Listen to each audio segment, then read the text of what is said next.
Please, continue. Tell us about this truth you discovered. Very well. Bear in mind, however, that the purpose of this conversation is not to impart scholarly knowledge, for such requires that you comprehend the subject matter, which you will not. We will forego the intricacies of our scientific methodology and deal only with the conclusion, the end of our society and our world. We acknowledge, with regret, that your star is in the midst of the same panic-induced cataclysm that befell Deneb 3. As such, in order to avoid causing undue distress, we will refrain from explicitly stating how much time you have remaining. You are entirely too kind. I pray you recount your tale as you see fit.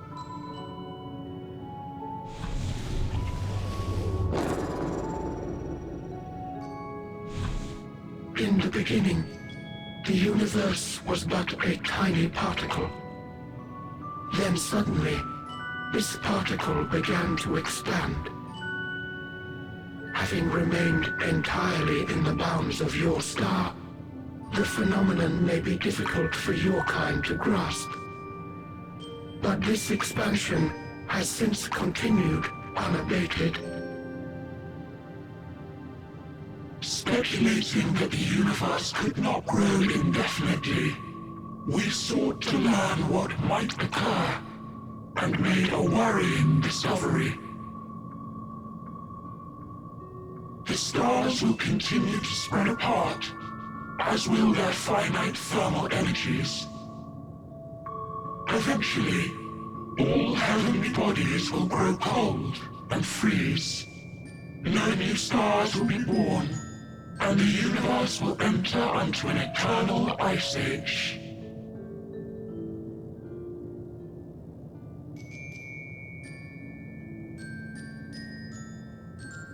In hopes of proving that this determination was erroneous, we scrutinized our research from all angles, even as we sought to avert the everlasting winter.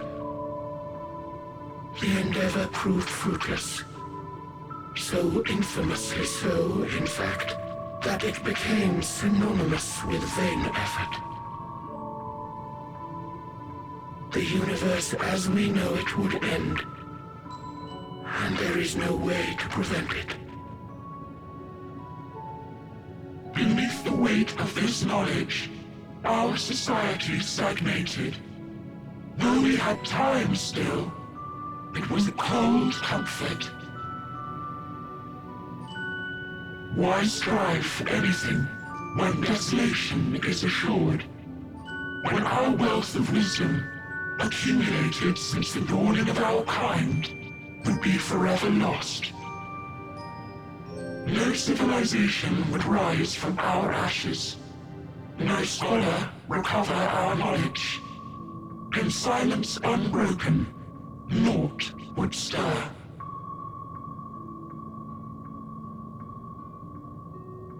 Intellect was once our pride.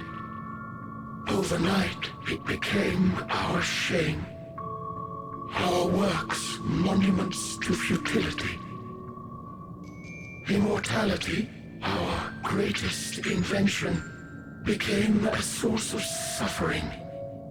Rather than suffer on, many chose to unmake themselves by means of etheric exsanguinators.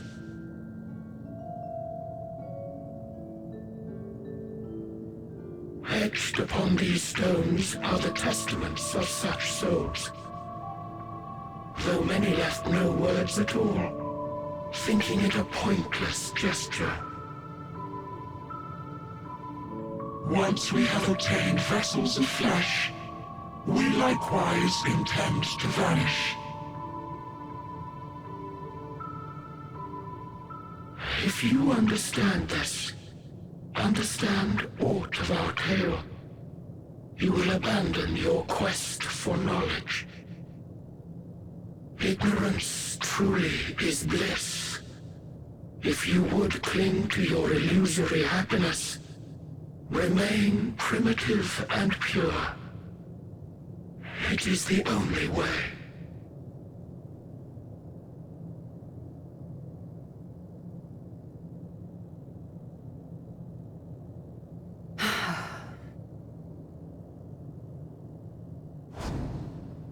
So that's your story.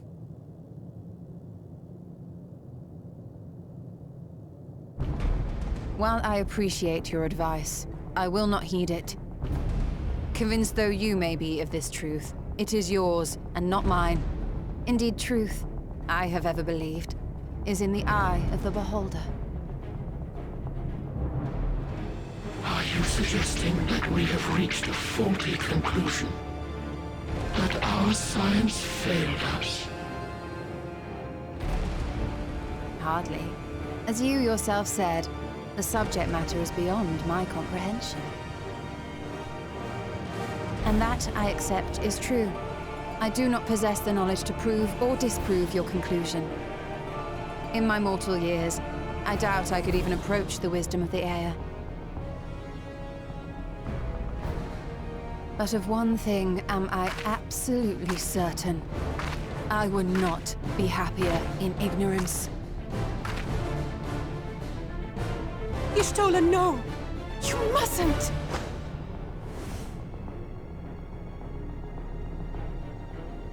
The most important lesson I've learned is that learning isn't simply passing one's eyes over words. Nay, 'tis when understood for oneself that knowledge attains its true value. This is what has sustained me, driven me onward in joy and wonder, in anger and sorrow.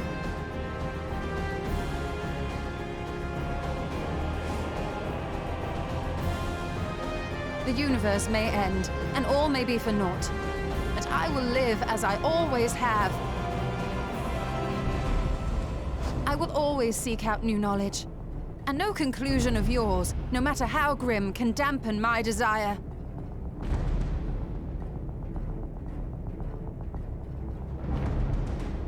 I suppose it is only to be expected. Their feeble minds cannot fathom the terrifying gravity of it all. But worry not. We consider it our duty to enlighten you. And we will not stop until you grasp the full extent of our despair.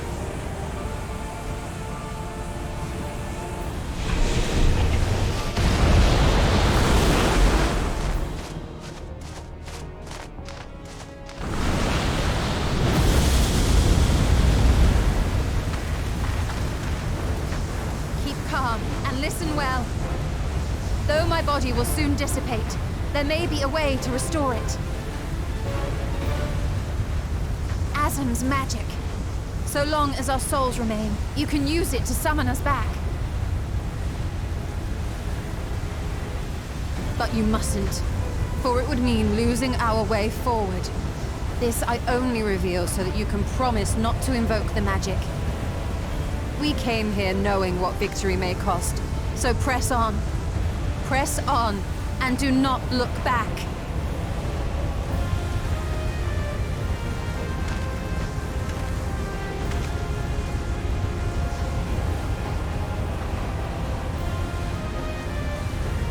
I shall join thee. As subterfuge is not required, thou shalt not suffer for mine absence. Riange. My resolve hath never been as strong as thine. Full oft have I wavered in my decisions, and afterwards been stricken with regret. In spite of this, I may still stand with my comrades, supporting them as they attempt the greatest of feats. This truth I have learned in the course of our journey. And many though my shortcomings may be, I may also claim to excel in prophecies. My studies, into which have granted me the flexibility of mind needed to bend this malleable reality.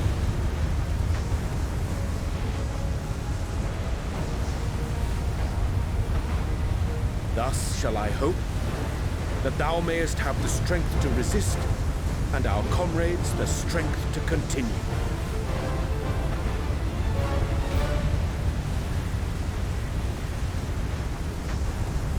With you to urge us on, how could we possibly fail?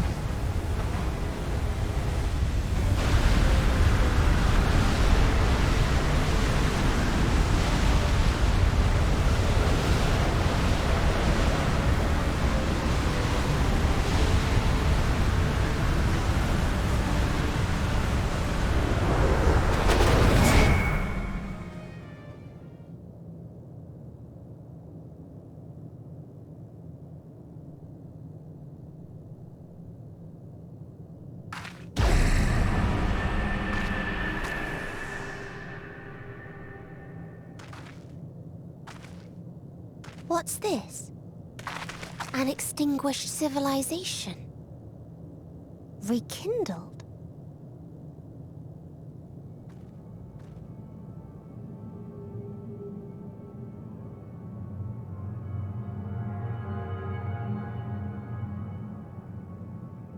That's right. Our quest doesn't end here. We'll press on, and we will find you.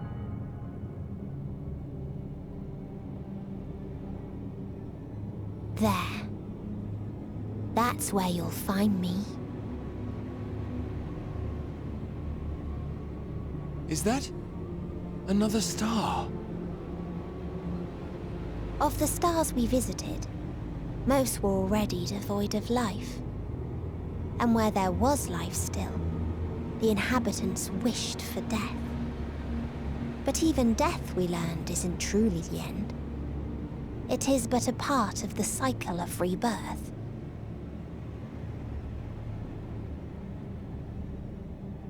Souls return to the star, or in its absence, a larger flow. And eventually they are reborn. Alive again, to know suffering anew.